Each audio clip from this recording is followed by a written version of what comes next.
We'll go spin and glide. You've got no place to hide. 'Cause you don't. I think what makes this trip so special is it is a true getaway.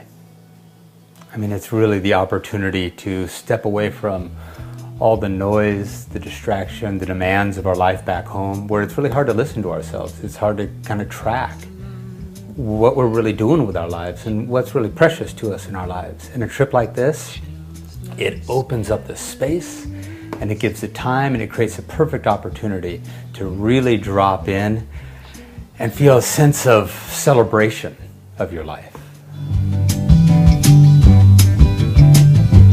From the sea. So when I think of the word sublime, I picture Magdalena Bay. I picture the open beaches, the wide open bay, the beautiful sand dunes, the pelicans that just glide so gracefully. So imagine, if you will, the getting into the rhythm of the moon rising, the moon setting, the tides coming in, the tides going out, the whales coming into the bay, the whales moving out of the bay. It just gets you into this beautiful rhythm of life.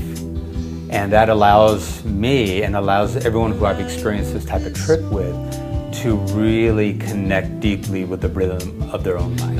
Beneath my floating home, down below her graceful side. Magdalena Bay is situated on the Pacific coast of Baja, and you can cross the sand dunes, these beautiful barcane, like crescent-shaped sand dunes, and imagine getting over to the Pacific coast where it's hundreds of miles of just you. The sailors of the San So in doing these trips, we'll often go out in the skiffs twice a day to go be with the whale. And we see everything.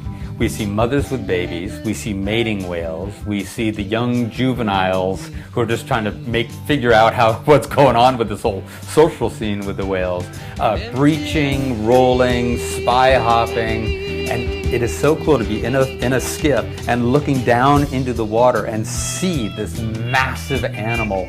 And it's just like, even now, it gets my heart going. And I watch people just light up, and they become just childlike in the experience of being with the whales.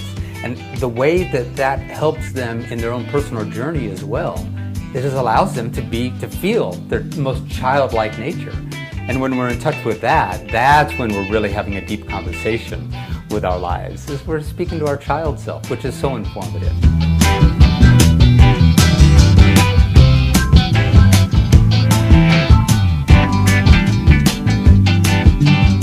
So when we gather people and we ask questions that are poignant and powerful questions that we often don't have time to either ask or even answer back at home, in this type of environment, we have the opportunity to really sink into our own deep knowing and answer some profound questions about what's working for us in our lives, what's not, what do we want to drop, what do we want to do, what do we want to add, what do we want to do more of and less of.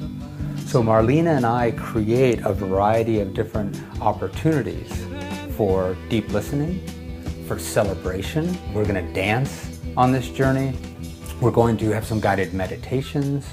We're going to have some extra open lecture format. So it's a wonderful combination of celebration and introspection. And when you combine those two, all sorts of possibility opens up. But perhaps I'll see you the next quiet cove. One of the things we do is every single night at dinner, we have a simple question, which is simply, what happened today? It's a moment for everyone to stop and be still and remember. Like, well, what happened today? And people remember things like, oh, that's right, I got up at like 5 this morning and there was a coyote up on the dune and the moon was rising. I had forgotten about that. That was beautiful. Somebody else says, what happened today? Well, you know, today I really think that I fell more in love with myself. That's what happened today. So it's a great opportunity. So we would do that every night at dinner. And one evening I forgot I forgot to introduce that. We just started eating. And this one woman from New Jersey who was kind of a little cold to the idea initially, she said, well, wait a minute, what happened? Like, why don't we get to talk about what happened today? But I saw her many years after the trip at a gathering, and she pulled me aside and she let me know that when she went back to New Jersey, she changed her life completely. She became a yoga instructor, she ended up being a mindfulness teacher, all of this because she had never been still before in her life. That trip was the first opportunity she had ever had to actually stop and pay attention to her own life. And when she did, it told her very clearly what was true for her. She followed that truth and she said she'd never been happier. So it's an opportunity to go away so that you can first come back home in the internal adventure, the inner adventure. Come back home. And when you bring that home back to your physical home, to your work, to your loved ones, to your life, you bring that home, anything's possible. That's when life opens up. You know, if you're even considering coming on this trip, I can guarantee you it's because part of you is already saying yes. And I invite you to follow your yes. This isn't just a vacation. This is a life-changing opportunity. The table has been set. The retreat is all laid out and waiting for you. And all you have to do is say yes to your life, to say yes to adventure, and come play in Baja.